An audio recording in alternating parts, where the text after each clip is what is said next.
అసలు పితృదోషం ఎందుకు వస్తుంది? ఈ పుష్కరాల వల్ల పితృదోషం ఏమన్నా నివారించుకునే అవకాశం ఉందంటారా గురువుగారు? దోష నివారణ అనేటువంటి విషయాన్ని కాసేపు పక్కన పెట్టద్దాం. పితృదోషం ఎందుకు వస్తుంది, పితృశాపం అంటే ఎందుకు వస్తుంది అనేటువంటి విషయాన్ని ముందు మనం తెలుసుకుంటే దోషం నుంచి మనం బయట పడాలా వద్దా, పడతామా లేదా అనే విషయం సెకండరీ అమ్మ. అగ్నిదగ్ధేభ్య అనగ్నిదగ్ధేభ్య అని ఉంటాయి. అంటే అందరికీ అర్థం కావాలని నేను చెప్పిన మాట అంటే, మనకు మొన్న కరోనా వచ్చింది. ఈ కరోనా వచ్చిన సమయంలో చాలామందికి దహన సంస్కారాలు చేయలేకపోయారు. అంటే గుట్టలుగా తీసుకెళ్ళి తగలబెట్టారు మినహాయిస్తే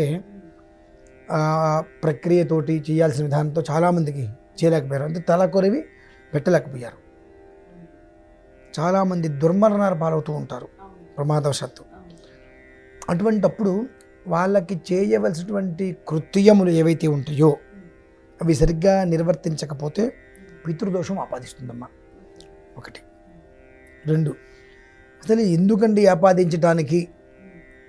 మనల్ని కన్నటువంటి తల్లిదండ్రులు మనం పాడైపోవాలని కోరుకుంటారా? ఖచ్చితం.